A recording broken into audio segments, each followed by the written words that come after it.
So how did all this take place? I read a Bible.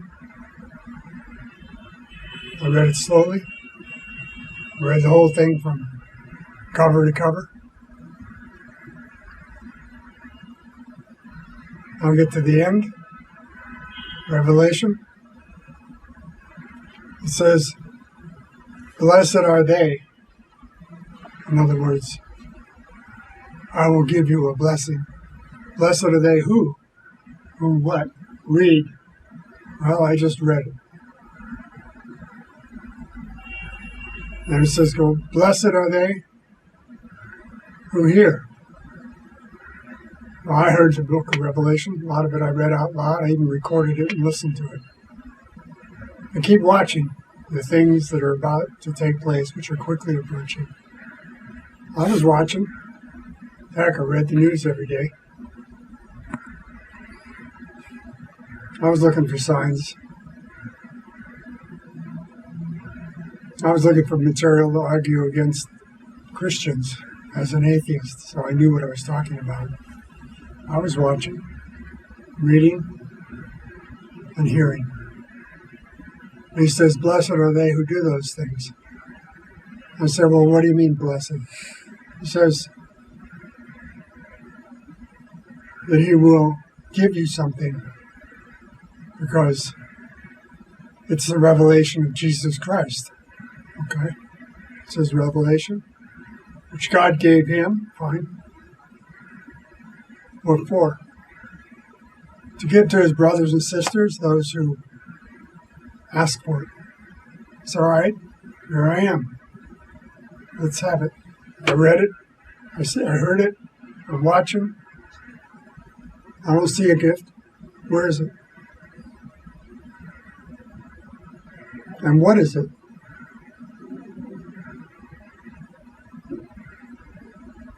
So I read some more. Get a little further. He says, if they receive the testimony of Jesus Christ, well, what's that?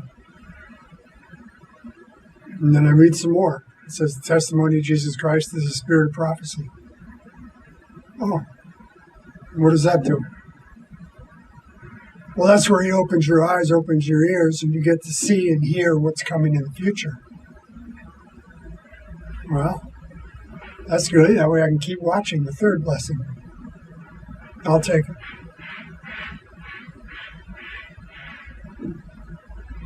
I wait. I fast. I pray. And I wait some more. He comes back at me and he says, behold, I give you the power to tread the serpents and scorpions, and I openeth thine eyes, openeth thine ears, and I'll loosen I will openeth, or looseneth, what do you say? I will looseneth thy tongue. You'll be a vessel claimed by Jesus for God to be used. All right, great. What's that going to do? So my eyes are going to be opened. Open what? They're already open. So you'll see him. Ears, I can hear. I'm not deaf. So you can hear his voice. And he'll show you the things which are the testimony of Jesus Christ, which is spirit of prophecy, which is the future. So you'll see the things that are approaching. For what purpose? To warn his people. Possibly the ones that don't have his gift, that can't hear him. And so he took me up and he showed me California. I found myself on a beach, beautiful, bright, blue, sunny day. And I'm like, wow, this is great. One minute I'm in 50 feet of snow on the top of a mountain. Next minute I'm on a hot beach in California. Pure white sand. Beautiful ocean. Now I see a sliver of light in the horizon. I go, what's that? It's bigger and bigger and bigger and bigger. Looks like it's about, 500 meters high. And it's going really fast towards me. I'm like, oh no, it's a tidal wave. Or worse, tsunami, and then the land goes. I feel like I'm in an elevator going down. Next thing I know, I'm spinning around inside this thing, and I'm pulled out of it, and I'm back above it.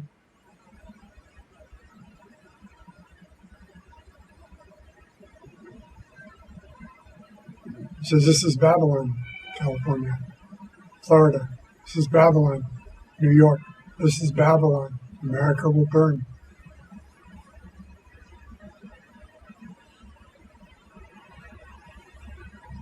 Next thing, it's night. I'm standing in a field. I hear a noise. I look up. There are these iron, round meteors that are on fire, mingled with blood, size of a bus, flying towards me from space. And I'm trying to dodge them, and they're coming so fast I can hardly get out of their way. I'm sitting there looking at them, and I'm like trying to judge where to go so they don't hit me. And I'm okay. Boom, boom, boom, boom. It's just like rain coming down. I'm like, so far so good, but there sure are a lot of them. And then, bam, one hits me and I'm dead. It raises me up.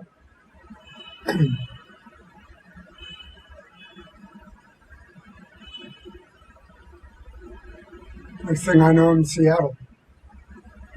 I'm driving. I'm in a passenger seat. There's a guy driving. It's night. We're just driving along downtown Westlake. And all of a sudden, these people start getting in our way out of nowhere. I said, step on it. In other words, step on the gas, get through these people. Don't stop. He stops. I'm like, you crazy idiot. I can't believe you stopped. That's what I'm thinking. And then just as I'm thinking that, bam, the doors open up, and these crazy people, like wild animals, and their eyes are like this, pull us out of the car, threw me out. I was on the ground, and there was broken glass everywhere, and crumbs and pieces of cement and garbage. I picked myself up. I look at the car. These people are in the car going like this, pulling stuff out of the car as fast as they can. Looking for food, water, weapons, drugs. They're dressed in rags. They're out of their minds. They're crazy machines. I like to call them gum-chewing machines. So I figured, well, there's nothing I can do there. Who knows where the other guy is? He must, it's night. Couldn't see so far. No lights. So I'm going like, looking up. And there are all these buildings. And about halfway up, they're all shattered. And there's rebar sticking out. The concrete is crumpled. The glass is shattered and broken. They're charred black. I'm like, oh my God, what could that be?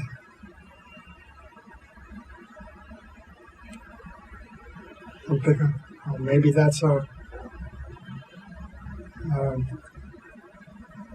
volcano exploded. Mount St. Helens, it's not far away. No. It's a nuclear explosion. I hear a voice. Everything is blackened, burnt, destroyed. No lights, no fuel, no food, no nothing. And then I'm in Santa Cruz. Boom, just like that. There's this huge explosion. And then I look around. Grass is dying. The houses are flat. People are walking around in a daze.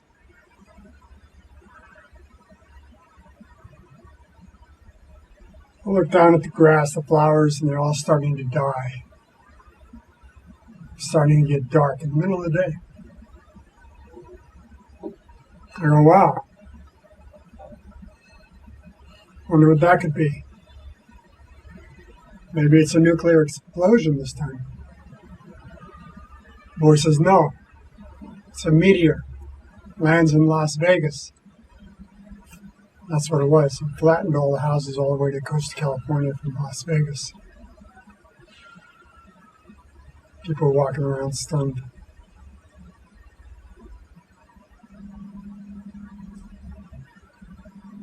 And in my conversation with him at the farmhouse, he asked me, he said, ask me that which thou desireth in thine heart, and it shall be granted thee. He said, standing this far from me, 3 feet from me. I'm sitting. And I'd said, let me warn the people of the imminent destruction. And he'd said after.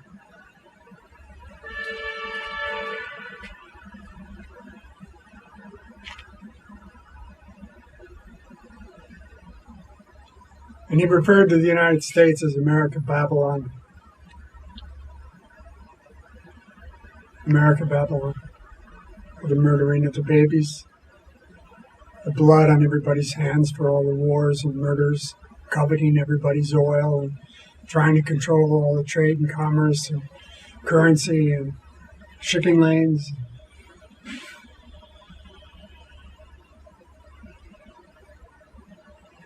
All their excessive luxuries.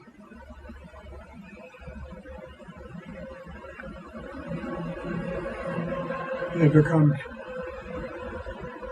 just like Babylon, which was destroyed by meteors. I said, let me warn them. It's too late. He said, after. People in the United States are already marked for destruction. I'm like, these poor people. I didn't ask for money. I didn't ask for fame, fortune, nothing. I just wanted to warn people. He said after. He says after he begins and the trumpet blows, he will pour his spirit out on me. And then I will warn people not to take the mark of the beast. Mark of the beast. Because you won't be able to buy and sell without it. The United States is going to burn. All these people are going to be destroyed there in America, Babylon. And if you don't hear his voice, how are you going to find his holy mountain? Because only his sheep hear his voice. And those that hear his voice will follow him to his holy mountain, and they will be safe there. You got to turn everything off, and then something turns on. Read the book of Revelation. Call him for his word. He doesn't lie. He says he will bless you if you read it and hear it and keep watching. And he will give you a testimony. And that giving in the revelation, which God gave him to give us, and he gave to John, he gave to me, and he'll give you a testimony. As a start point and an end point. A starting line and a finish line. It's timed. And when it's over, it's over. There's no going back.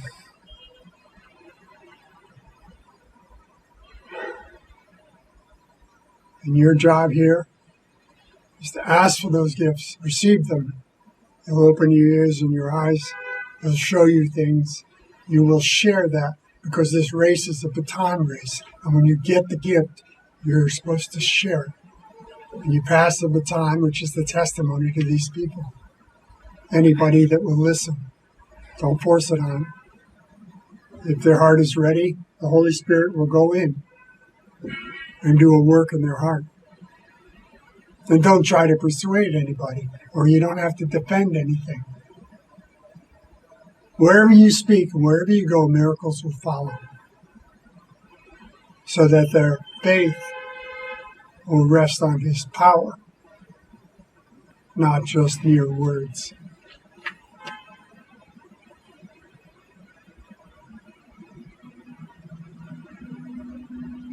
And it's a free gift. It doesn't cost you anything. There's no merchandising here. I'm not selling anything. Nobody that gives the testimony of Jesus Christ is selling it, or lessons, or gurus, or anything at all. It's all absolutely free. Ask for it, you will receive it. Seek it, and you will find it. It's a limited time offer.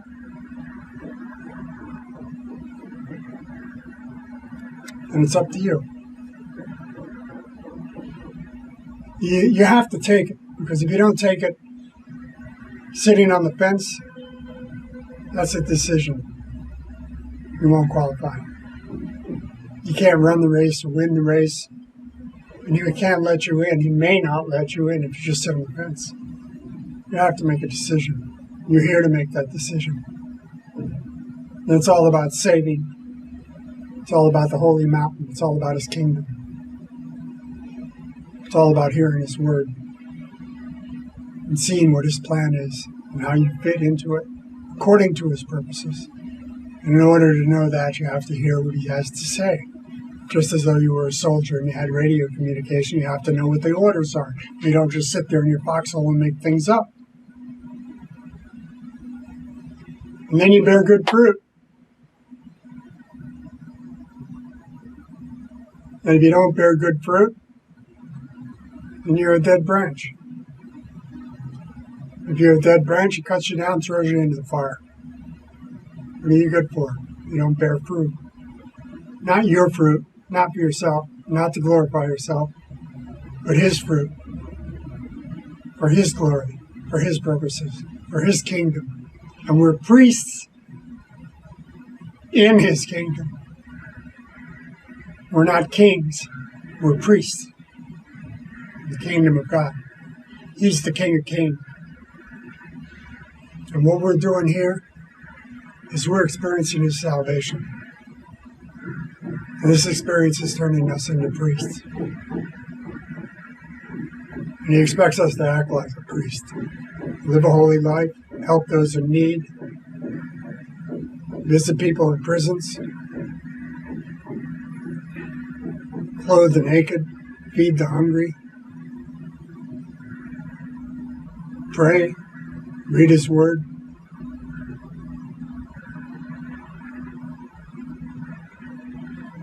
And pass the baton.